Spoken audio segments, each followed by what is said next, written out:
All right, sweet. We're going. All right, so I'm gonna go ahead and share my screen.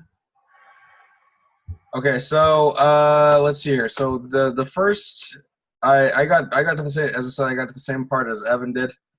And so I pulled my ones for the bubble, binary, insertion, and selection.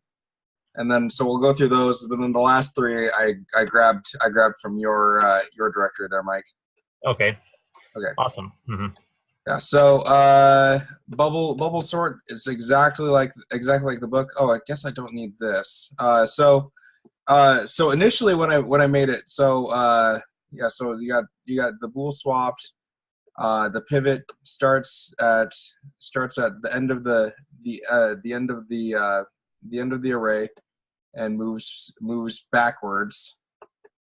Bool starts at the swap starts at false, and then you have a second loop where check starts at the beginning of the array and then moves towards pivot, and then if array check is greater than array is greater than the next one, then you swap it, and then you say that you did swap a value.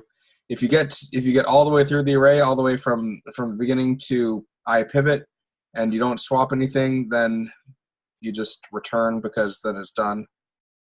And the idea being that as you go through this, you'll keep going through it until you've swapped every value possible, and all the big values make it to one end, and all the little values make it to the other end. So initially I had the swap actually coded in there. There's the swap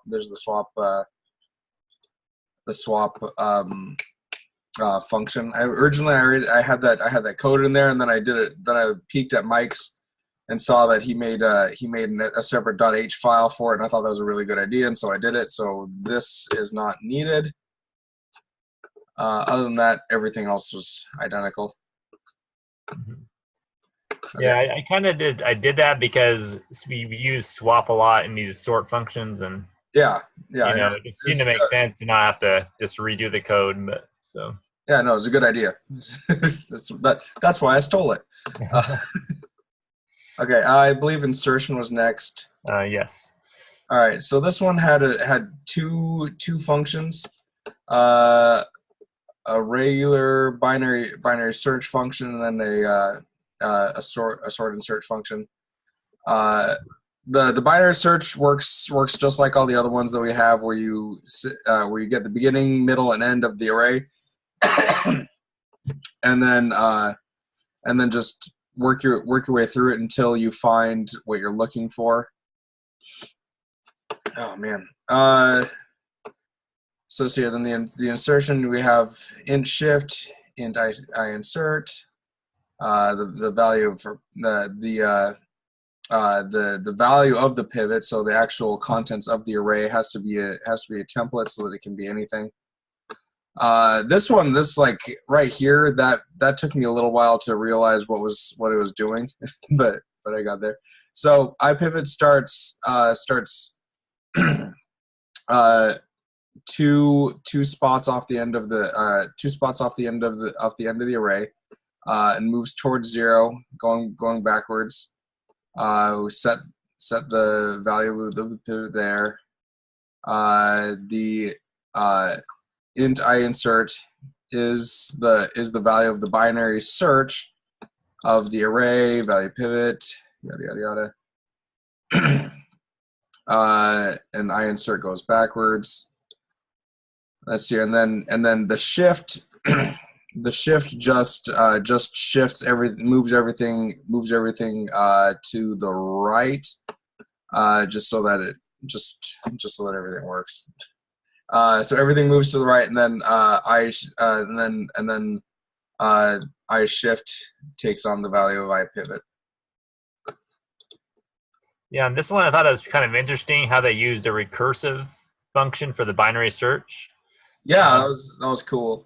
because I believe we did the binary search also in the set back several weeks ago. Yeah, I think you're right. Before recursions were Yeah, covered in the class. and so it's kind of interesting to see the recursive version of that. So Yeah, no, it's cool though. hmm Let's see here, and then selection was next. Let's see here, which one was this one?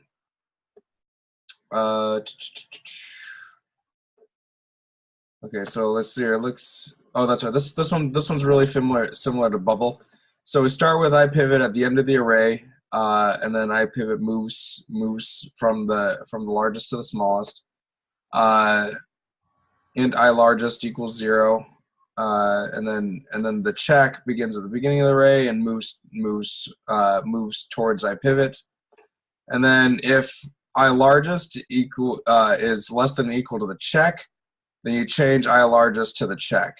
So it starts. So I largest just as by default starts at the beginning of the array, and then anytime check comes across anything that is larger than the beginning of the array, it moves the I largest gets changed over to I check. And then if I largest is larger than I pivot, then you swap largest and pivot. And it just sorts it like that. The selection sort seemed like it was the easiest conceptually to kind of visualize. Okay, so I thought that the binary one was the easiest, but that's mostly just because we just covered that. Oh, right. Maybe I'm just thinking about the class that we had to implement with the BST, and that was pretty complicated. But yeah, right. But as far as the actual coding we did this week, yeah. Yeah, conceptualizing what we're doing, like is the selection one was pretty easy. Well, especially if I remember right. Or was it insertion? The one where they described the teacher as just starting with a pile in her left hand and moving stuff to her right hand. That's right. that's how I sort through a pile of papers. So that one made a lot of sense to me. Mm-hmm. But anyway, next one is sort binary. And as I said, this one was pretty simple, just because we just covered it. And basically you write everything into a binary sort tree and then write it out of a binary sort tree. Because by definition the binary sort tree is already sorted. Yeah, that's the cool thing about the BST is that it's by nature of what it is, it's sorted already. When you when you insert it, it sorts it. So yeah. No, that was cool and easy. I like it. Okay, I'm starting to lose my voice here a little bit, but we're gonna push through. Let's see here. Next one was merge. Okay, now this one was, as I said, was the one that I only got halfway through. This part here was exactly like the book described, Right. where you merge, where everything just kind of gets merged together. So it takes two arrays, destination and source, and the sizes for them. Sorry. It takes two arrays. It takes three arrays. It takes two arrays, and then the one that you're currently combining them into. Right. And then it just orders them. Yeah, the two source 1 and source 2 are basically just two segments of the array that are in sorted order. So okay. So yeah, then it just kind of adds them onto the destination. So okay, so now let's see here. Now this is the part where our codes differed here, because let's see. I didn't do this done bool. I didn't. This was probably a good thing to do, but I didn't do it. I didn't do a try catch throw. Mm-hmm. but you know it's probably a good idea with an array. I noticed that you did a temporary thing and just wrote out the swap instead of using the swap function. Right, because there wasn't an array to swap with, and so it's kind of a different swap, just swapping the pointers. Right. So. Okay. Anyway, so let's walk through it. So let's see. We start out. We declare all of our variables. We declare all the pointers to our arrays, and then we allocate a new destination as a new array with num values.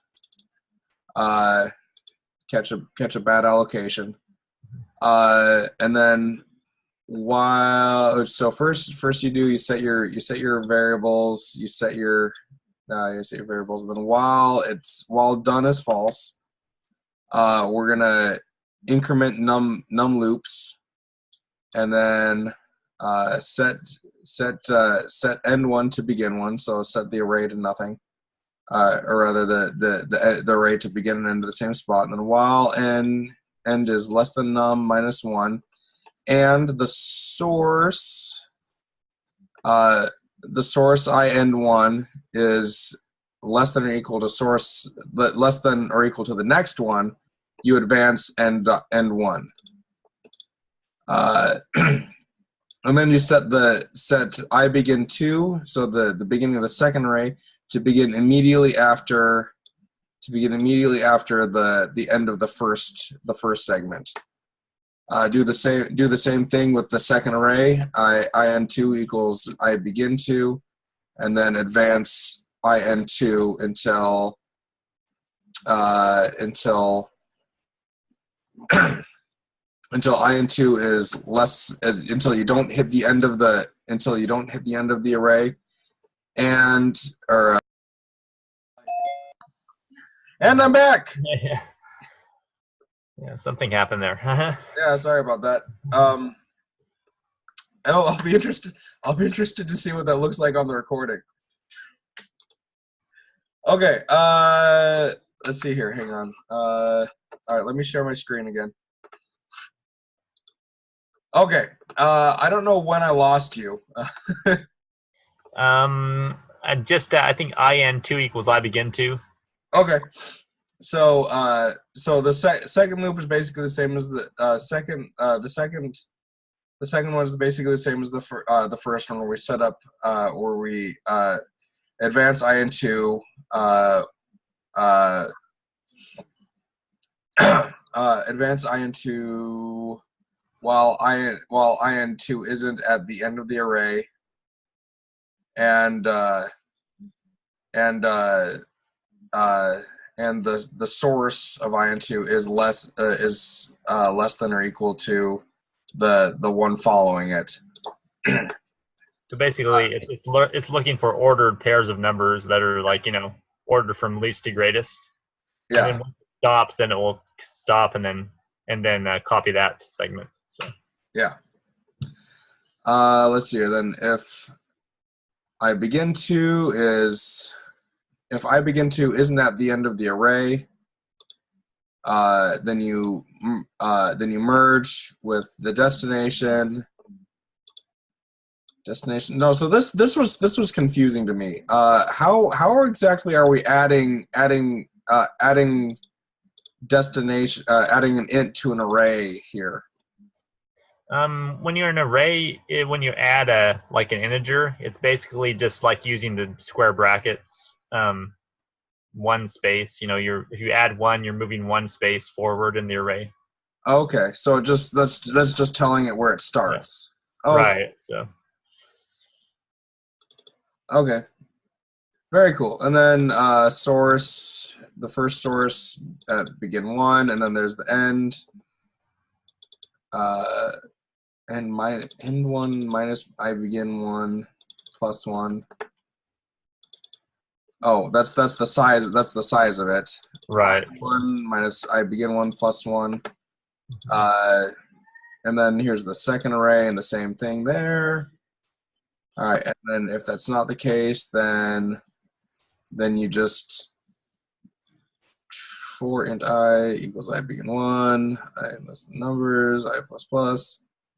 Then you just write into the destination and then set done to true because you just finished.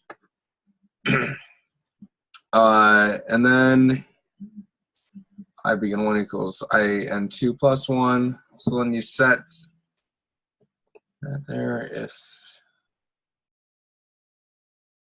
Okay, so if I begin reaches the end of the array, then you're done. Right. So then you kind of start over. You Yeah. switch your pointers and then start over. So. All right, and then you swap everything around, and then you just make sure you do it at least once. Right. If you do it more than once, then it means that it's not finished yet. So. Okay.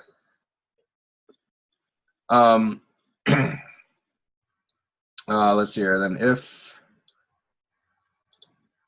not array source. Oh, okay. So if the source array is null, then you just write the array into the source array. Right, because basically you're kind of switching from the array to your destination array, and you're copying from one to the other, and so you might end up that you're not on the array that you're going to transfer back to get your sort values. So Okay. So yeah, if you're not, you have to copy it into the array. Okay.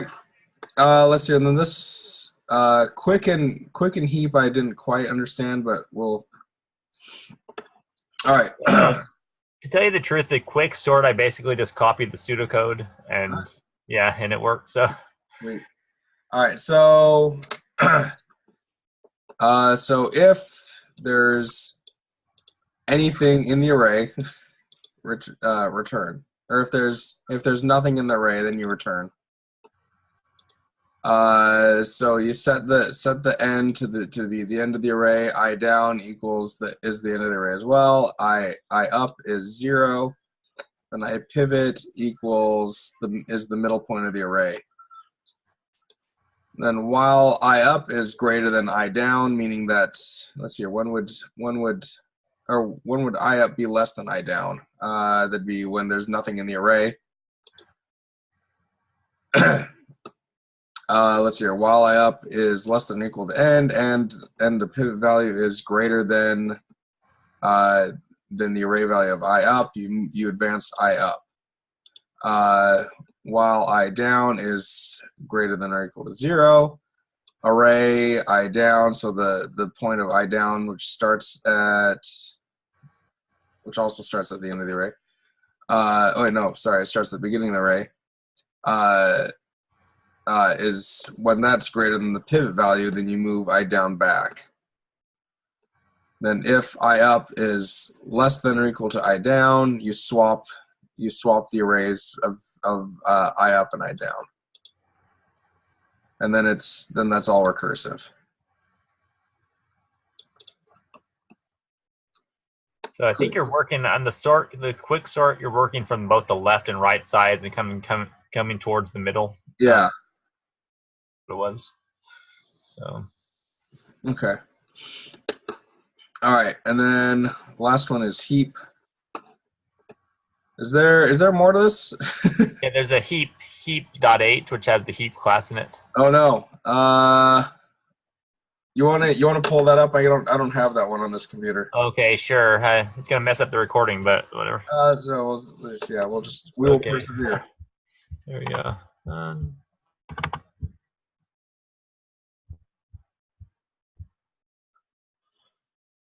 Okay.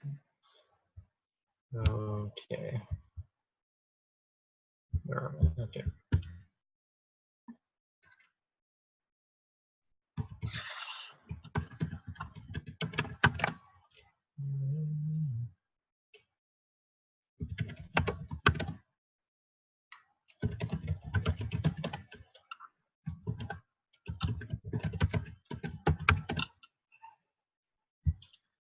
All right.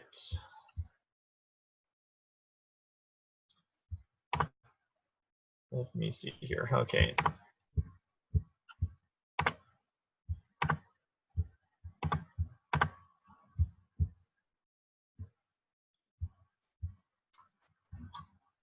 There we go. Share screen.